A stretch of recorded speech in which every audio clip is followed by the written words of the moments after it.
Doctor, when you saw him on the 24th, did you ask him some questions about his background, about his childhood, for example?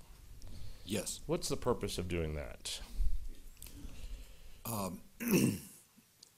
In psychiatry, and I think in general in medicine, it's very important to know the person that you're interviewing, that you're evaluating. You need to have at least some information about their background. There are certain, I think, social development facts that are especially important in emotional development, family structure, especially that sort of thing, experiences within the family structure. So that social history is a routine part of my history for actually all of my patients. Did he indicate, what did he indicate to you about his family, if you can recall? He described his family as very standard, middle class, that he thought that he had solid parenting and a good family background. Now, let me ask you this, sir, because I think you just said that your clinical impression was that he was psychotic. Did I understand you right? Yes. Any doubt in your mind that Mr. Holmes was psychotic this 4 days after the shooting? No. No doubt. How can someone who's psychotic talk about their childhood? I mean, isn't someone who's psychotic unable to speak in English, or, I mean... No, that's not what psychotic means.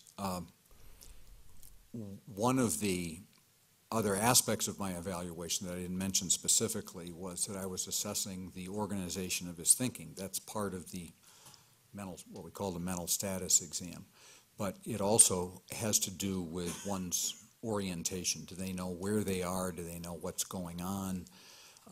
Do they know the basic facts of what's happening to them at that particular time? Do they understand who I am? Mr. Holmes was very well oriented. He was dealing with those facts very well. So he had, at that time, a considerable organization to his thinking and to his emotional state. At the same time, the psychosis was defined by by two things principally. One was the delusional content of his thinking, and also by a tremendous emotional flattening. That is, his expression of emotion did not reflect his situation. It did not reflect what he was talking about. He was very calm, and not just calm, but flat, expressing very little emotion during this prolonged interview.